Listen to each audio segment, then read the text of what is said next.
Hi! So, Sindhu and I have both been in the payments domain for more than 5 years. So, today we're going to dive back into memory lane and see how payments even started. What is the origin? What is the evolution of payments?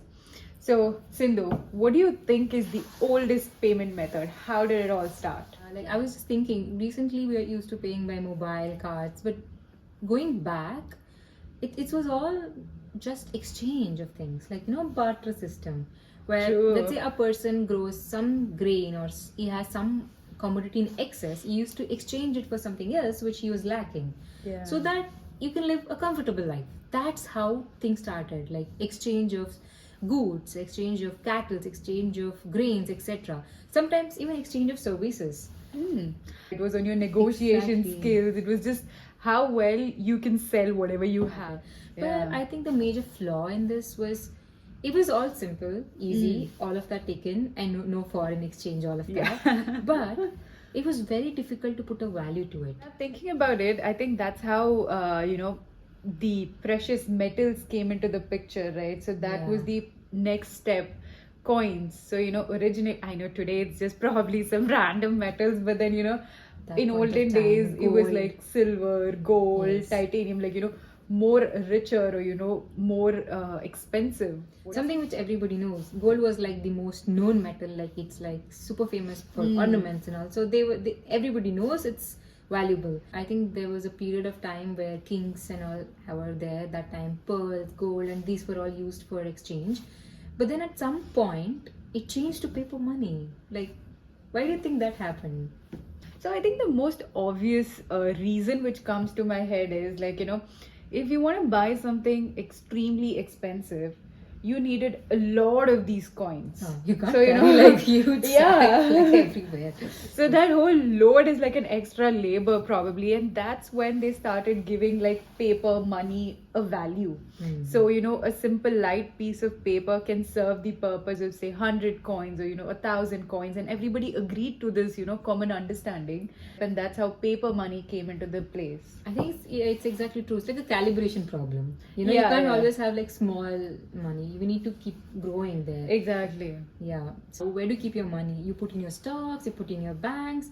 But when do you think that transition happened? From, of course, we understand that from barter system we came to coins to paper money, but we started believing in the concept of banks, these institutions. When do you think that started? So, just like how coins became like a huge number, I think paper money also, when it was high in volume, right, its worth was way too much. People kept it at home in their safe, but then was it truly safe? Yeah. Probably not. Yeah. So, under the bed and in the cupboards. yeah, exactly. So that's when the whole institutions or banks started. So people trusted these banks, and what they offered is that you can put in your money, we will safeguard it, and you can withdraw it at any time. So this was the advantage, and that's how banks started to establish the trust amongst them. And in return, there was an advantage. Every time you go and deposit the money, people earn some interest on it. So it was a win-win situation. Firstly, they could safeguard their money, and they could also make money on top of their money. So, Right. Correct. And I think that's when all things like banks started, and everything was working with paper documents, and many more concepts came into picture that time. Concept of loan through banks, concept of different products via banks. But it we reached a point where one side this payments or means of exchange is growing, other side the internet was growing. True. So at one point they need to collide. Yeah. And that is where I think the concept of this digitization, cards, all of them came into picture. Yeah. Taking a step back, right? So, how did also cards originate? As a consumer, you had to withdraw money from your bank, go to the merchant, purchase something, and the merchants at the end of the day had to deposit money back into a bank. Why to make this whole loop of money coming out from the bank and going into the bank? Rather, what they did is they said, okay, I'll give you this card, okay? It tells you the details of where you can get the money. That way, the banks could directly settle amongst themselves and move money amongst themselves from a consumer perspective, right? So this was very advantageous. So a little bit for the merchants, of course, as well. Like, you just give them some details and then they can fetch the money and, whatever they require on their own. Payments is all about to pay and to get paid. And they need to make sure there is multiple ways to get paid also. Yeah. So that is where they started exploring this opportunity that they were started having POS machines, or they started selling their products online. So that they can accept cards, so that they can enhance in their business. That's where all these new entities came into picture, like payment gateway, processors, PSPs, etc. So with technology, right, there was one part of the entire value chain from the consumer to the merchant and the bank that every new entity was solving. Like, payment gateways solved for a different purpose. Like, they were integrating all the different payment methods and then making it available in one unified format. For merchant, they made merchant life easier. Correct. Similarly, the processor made the bank's life easier. They're like, instead of you integrating with every merchant or entity, let me take care of all of it. At the end of the day, there needs to be a person who can say who pays to whom, who gets how much cut. So processor started taking care of them, They started settling. But it also brought a new problem. There were too many middlemen in the chain. There was this point of time when, there was so many middlemen in the chain that if a consumer purchases goods worth 100 euros, essentially by the time everybody takes their cut, the merchant probably gets 85 or 90. So do you remember the phase that you go to a shop, like especially small shops, and they ask, do you pay by card or cash? And then when you say card, they explicitly ask, is it like some 100 euros or something? Only then you can pay by card. Yeah, there were these minimum amounts. Yeah, so because else they were losing money. Yeah. There was a paradigm shift from bank as an institution taking care of payments to concentrating all of this towards customers and merchant. Things became customer centric and merchant, solving these for them, like making payments available at every touch points, making them seamless, less number of taps. That's where the concept of alternative payments method came. And trust me, it was such a big hit because all the merchants across the world so openly embraced alternative payments. Like, PayPal has just become so famous, and these are global alternative payments. So as you said, like PayPal became famous. Although there was an opportunity to embrace, it was very important that banks were like a closed loop. They were dealing with a lot of securities, a lot of rules. So there needed some flexibility across all these entities as well to explore this opportunity and grow extremely.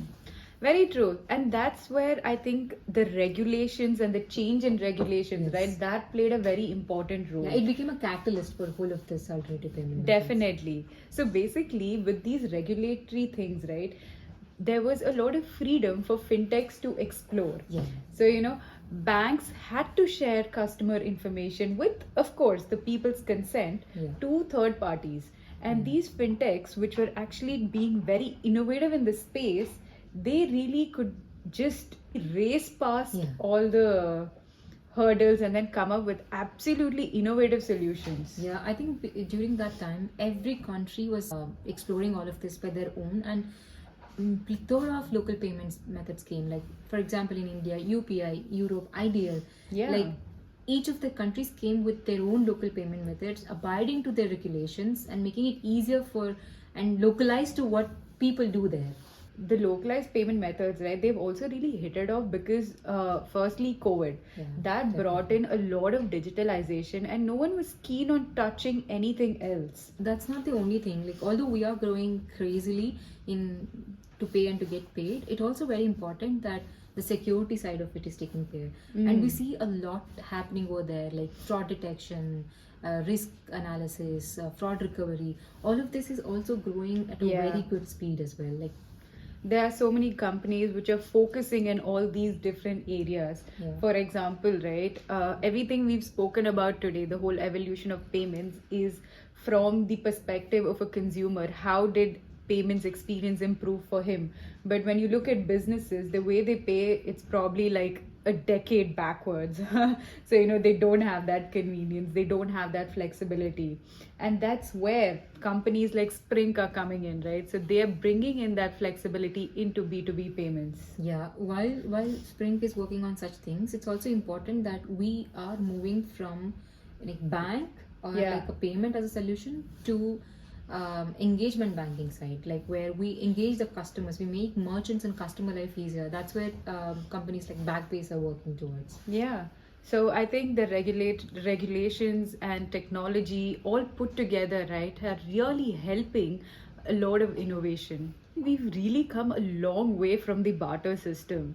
It started with the barter system, went on to coins, and then to paper money, and then to cards, and then there were too many middlemen in the process that Oh, led to the evolution of alternate payments, and now we're all taking the help of regulations and coming up with innovative solutions for localized payment methods.